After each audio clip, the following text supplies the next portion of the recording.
време со ново издание на Еврозум во Европскиот парламент. Овој пат гостина е Антигони Пападопуло, пратеничка од Кипар во Европскиот парламент. Кипар е актуелен деновиве поради финансиската криза и долгот во кој западна и оваа земја членка на Европската унија и на Еврозоната. Мис Пападопуло, welcome in our program. Thank you for accept our invitation. Thank you too. Cyprus is looking to Russia. That's the news for help. Why? What Russian could help to Cyprus in order to find out the way out of this crisis? Actually, this is an alternative way to find the money we need at this time of financial crisis because, as you know, Cyprus is facing difficult economic times. Actually, last June, Cyprus was obliged to apply to the European Stability Mechanism because when there was a haircut in Greece, this costed to Cyprus 4.5 billion, which amounts to about 25% of the country's GDP. And this was the result of the decision of the Eurozone summit of October 2011. Madam Papadopoulou, anyway. So Cyprus needed this amount in order to protect its own economic situation because the Cypriot banks were exposed to the toxic loans in Greece. But why you go to the Russians? Why because we tried to get help to Russia? Yes, I will explain you why. We tried to have an agreement with the Troika, and actually we started having a draft memorandum of understanding. And the Cyprus Parliament has voted 25 bills in order to support this draft understanding of memorandum. Recently, however, on last Friday, as you know, the Eurogroup, the Ministers of Financial Affairs of the 17 member states of the Eurozone, decided to have a haircut in Cyprus. This haircut was put forward to us as a proposal because they said the only way to get these 5.8 billions you need is either to have a bankruptcy, of Cyprus, or to have a haircut. But haircut means to cut deposits of people who may be big savers or small savers.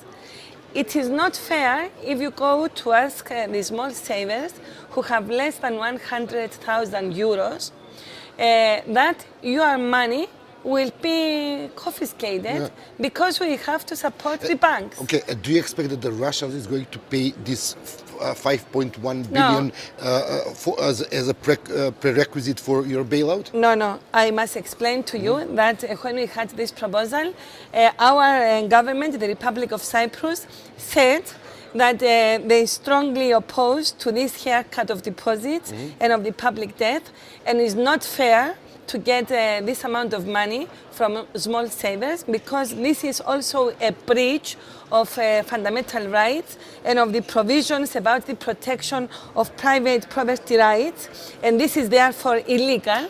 And this is the reason that all the members of the National Parliament voted against this proposal. And the alternative way to collect this 5.8 billion is to knock at various doors and see if we have any other alternative ways to get the money. In Cyprus, we have a lot of foreign investors and a lot of foreign businesses. Not only from Russia, because in the shipping industry, for example, we have 36 shipping companies which are from Germany, and only 2 or 3 are from Russian origin. In other areas, in services, we have business people who come from a lot of other parts of the world. But you don't go in Berlin, you go in Moscow. We knock a lot of doors, and with Russia we had historical ties because they are among the people who trust our system, our taxation system, the good services we offer, and there are a lot of local companies who are of Russian origin, and so if there is a way to have an agreement with them, why not? There was some statements from Brussels. For example, there was a clear message that you have to stop Russian non-transparent financial transaction. Yes, I know. There were too many accusations. Do you agree with this? I will tell you something. We have heard a lot of accusations against Cyprus.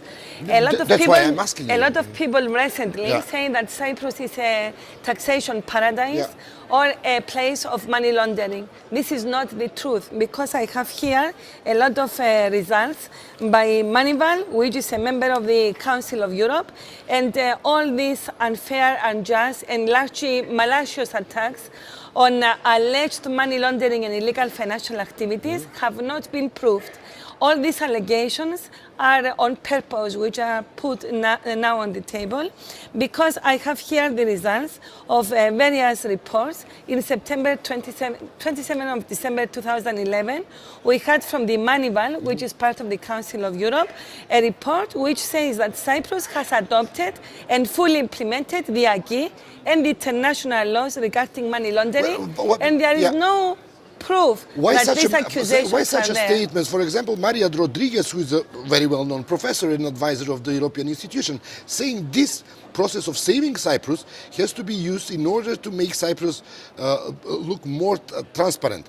It's not okay that the bank in Eurozone are used for the interest of the Russian investors and their non-transparent transaction. Yes, how can that's she...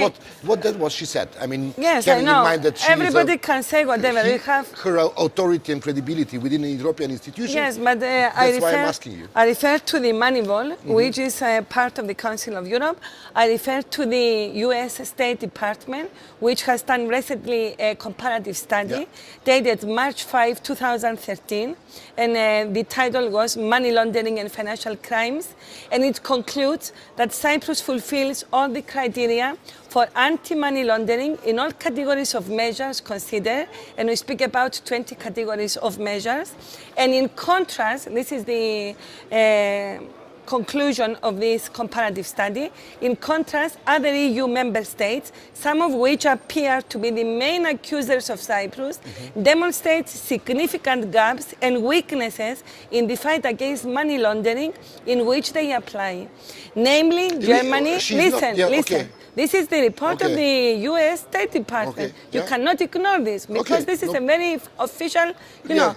Listen, namely Germany, Sweden, and the Czech Republic exhibit gaps in 3 categories of measures, while several other countries have problems in at least 1 or 2 categories. So, and this is here. But it's about the money laundering. But let me quote again Madam Maria Rodriguez. He's saying that there is a problem with the transparency of the financial transaction. There is no such problem, because... She's not saying that Cyprus is, you know, money laundering. Who is this person? I don't know her. In 2004, we wanted to become members of the EU. And in 2008, we became members of the Eurozone. In order to be able, we had to fulfill some criteria. Among these criteria, we had to fulfill political criteria, economic criteria, social criteria, and also all these accusations, which now appear, have been evaluated and checked. And nothing, everything was clear. So in this case, I don't accept any accusations unless official documentation, official documentation exists. And believe me, if a country wants an assistance and it goes to the European family and says, I am in a very difficult situation and I need 6 billion euros. And they refuse. And instead of sitting and negotiate and find the best suitable and the more just ways and the most suitable terms for this assistance, and instead they blackmail and they say, you either go into bankruptcy or you make a haircut. And this haircut creates a lot of problems, because listen, in Cyprus, for the last 39 years, we are a divided island due to the Turkish occupation of 37% of the territory. These people who are small depositors, you know, savers, may be old people who retired. These are their pensions. They put them in a bank. You cannot go and steal from their pockets this money. They may be one-parent family. They may be women who are divorced and they have children. Obviously, those people. These are the ordinary people. Has to be. They're afraid of what is going to happen. But do we know how much money has a so-called big, investor or big fish in Cyprus bank. Do we have any idea? Our banking system is one of very transparent. It follows exactly all the instructions of the European Central Bank, and we have our own central bank. Yeah.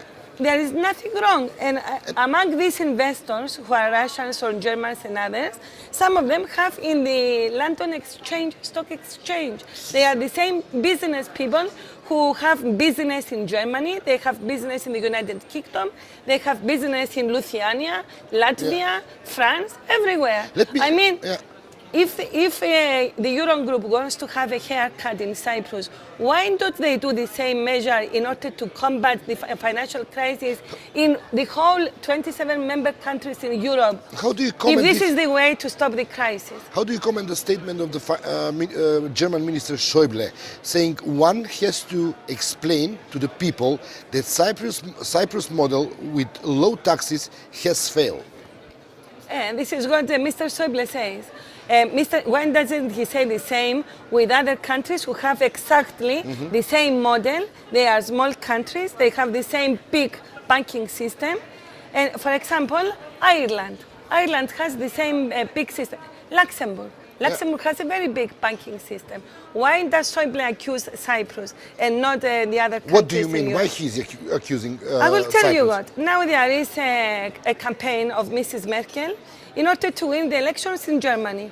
And there is a lot strong opposition by the S&D candidate. So and this is you part think that of all politics. this crisis is artificially produced in order to definitely. be in service because of the German political campaign? Yes, because I know that the gap between the European South and the European North is increasing. Austerity measures which have been imposed by Mrs. Merkel have really deteriorated the lives of the people in the European South, in Portugal, in Spain, in Greece, in Italy. If all these people in the European South revolve and they are united, who is going to listen to them? Because unemployment is really very high. In Spain, we have 55% unemployed among university graduates. Madam Антигони Пападопуло, thank you very much for this explanation of the Cypriot point of view of this Thank you very much, crisis. sir. Thank you. I am at your disposal anytime. Thank you. Това беше Антигони Пападопуло, пратеник од Кипар во Европскиот парламент за кризата во Кипар и односите во Европската унија. Ви благодарам.